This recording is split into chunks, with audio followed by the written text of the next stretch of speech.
लालू एक छोटे से गांव में रहने वाला साधारण किसान था। वह मेहनती था, लेकिन उसकी किस्मत हमेशा उसका साथ नहीं देती थी। वह जितनी भी मेहनत करता, उसकी फसल या तो सूख जाती या बर्बाद हो जाती। गरीबी और निराशा ने उसे घेर लिया था। एक दिन जब वह बहुत दुखी और परेशान था, उसने सोचा कि कुछ नया करने के लिए जंगल की ओर जाया जाए। लालू अपनी बैलगाड़ी को छोड़ जंगल की तरफ चल पड़ा। चलते चलते उसे जंगल के बीच में एक पुरानी मिट्टी की मटकी दिखाई दी। वह हैरान हुआ, सोचने लगा, यहाँ जंगल के बीच मटकी कैसी? उत्सुकता में उसने मटकी उठाई और उसका ढक्कन खोला। जैसे ही ढक्कन खुला, एक तेज रोशनी के साथ एक विशाल जिन्न प्रकट हुआ। जिन्न ने एक जोरदार आवाज में कहा, धन्यवाद लालू, तुमने मुझे सदियों की कैद से मुक्त कर दिया। अब मैं तुम्हारी हर इच्छा पूरी करूंगा। लेकिन ध्यान रखना, अगर तुमने मुझे काम नहीं दिया तो मैं तुम्हें ही नष्ट कर दूंगा। लालू को यह सुनकर डर तो लगा, लेकिन साथ ही उसके मन में लालच भी आया। उसे लगा कि जिन्न के जरिए वह अपनी किस्मत बदल सकता है। उसने जिन्न से कहा, पहले मुझे एक शानदार महल बना दो।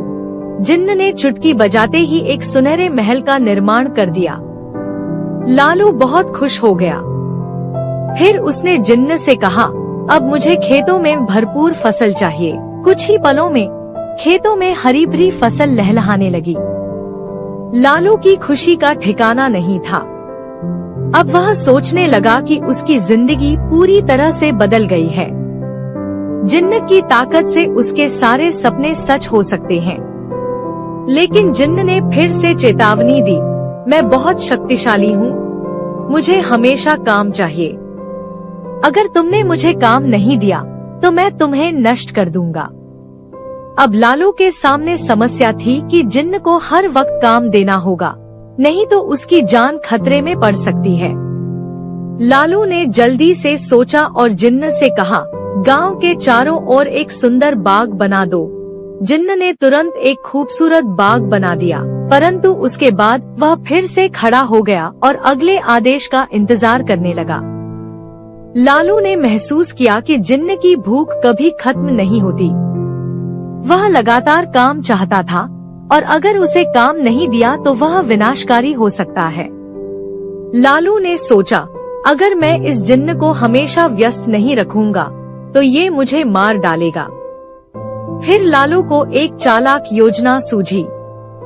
उसने जिन्न से कहा, मेरे लिए एक बहुत ऊंची बांस की सीढ़ी बना दो जो आसमान तक पहुंचती हो। जब तक वह पूरी नहीं बनेगी तब तक तुम कोई और काम नहीं करोगे। जिन्न ने तुरंत काम शुरू कर दिया। वह बांस की एक एक सीढ़ी बनाता जा रहा था, लेकिन उसकी समाप्ति नहीं हो रही थी। जिन्न अब लगातार सीढ़ी बनाने में व्यस्त हो गया। लालू चैन की सांस लेने लगा। उसने जिन्न की असीम शक्ति को अपनी बुद्धिमानी से नियंत्रित कर लिया था। अब वह आराम से अपनी शानदार हवेली में रहने लगा। उसकी फसलें हर साल खूब फलती फूलती थी और जिन्न लगातार उस अनंत सीढ़ी को बनाता जा रहा था। इस तरह लालू ने अपनी चतुराई और समझदारी से न केवल अपनी गरीबी को दूर किया, बल्कि जिन्न की असीम शक्ति को भी नियंत्रित कर लिया। अब वह बिना किसी चिंता के सुखमय जीवन जीने लगा और लालू का जीवन खुशहाल बना रहा। कहानी की सीख। कहानी हमें सिखाती है कि चाहे समस्या कितनी भी बड़ी क्यों न हो, अगर हम धैर्य और बुद्धिमानी से काम लें, तो हम हर मुश्किल का हल निकाल सकते हैं।